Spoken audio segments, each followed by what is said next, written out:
Good morning friends. இந்த வீடியோவில் நம்ம நெல்லிக்காய் செடி மாடி தோட்டத்தில் எப்படி வளர்க்கலான்றதை பார்க்கலாம். அண்ட் நெல்லிக்காயோட பெனிஃபிட்ஸையும் பார்க்கலாங்க.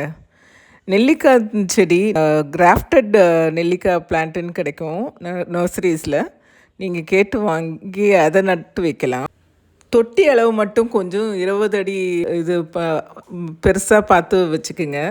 அண்டு நம்ம அப்பப்போ ப்ரூனிங் பண்ணி வச்சுக்கணும். நல்ல உரம் சத்தான உரம் கொடுக்கணும். மண் கலவை கரெக்டாக இருந்ததுன்னா, தண்ணி போகிற வடிகால் சரியாக இருந்ததுன்னா, நம்ம அழகாக 3 வருஷத்தில் நெல்லிக்காய் அறுவடை பண்ணலாங்க. இப்போது நெல்லிக்காயோட பெனிஃபிட்ஸ் பார்க்கலாம். நெல்லிக்காய் வைட்டமின் சி மற்றும் ஆன்டி ஆக்சிடென்ட் நிறைஞ்ச ஒரு மிகச்சிறந்த இயற்கை மருந்துங்க. இது நோய் எதிர்ப்பு சக்தி அதிகரித்து கண் ஆரோக்கியம், முடி வளர்ச்சி, சரும பொலிவு, செரிமானம் மற்றும் உடல் எடை குறைப்புக்கு உதவுது. தினமும் ஒரு நெல்லிக்காய் சாப்பிடுவது அல்லது ஜூஸ் குடிப்பது ஒட்டுமொத்த ஆரோக்கியத்தையுமே மேம்படுத்தும். லேடிஸ் முடி கொட்டுதுன்னு சொல்லிட்டு ரொம்ப கவலைப்படுவோம். இந்த முடி உதிர்வை தடுக்குது.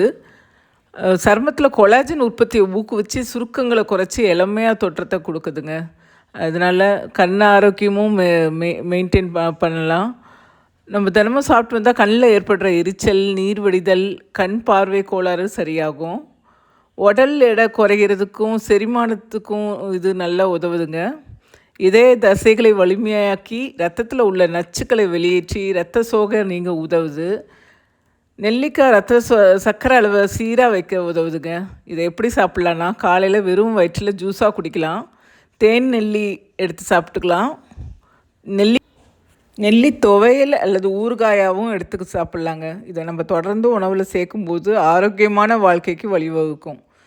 நான் இது கூட லெமனும் வச்சுருக்கேன். எதனாலனா, லெமன் அண்டு நெல்லிக்காய் ஜூஸ் ரெண்டும் சேர்த்து எடுக்கும்போது டபுள் பெனிஃபிட்ஸுங்க. ரெண்டுத்துலேயுமே வைட்டமின் சி இருக்குது. இது சிறிய துண்டு இஞ்சி எடுத்துக்கிட்டு ஒரு நெல்லிக்காய் மற்றும் கொஞ்சம் எலுமிச்சை சாறு இது எல்லாத்தையும் அரைச்சி வெதுவெதுப்பான தண்ணி இல்லைன்னா தேன் கலந்து காலையில் வெறும் வயிற்றில் குடிக்கிறது ரொம்ப சிறந்ததுங்க.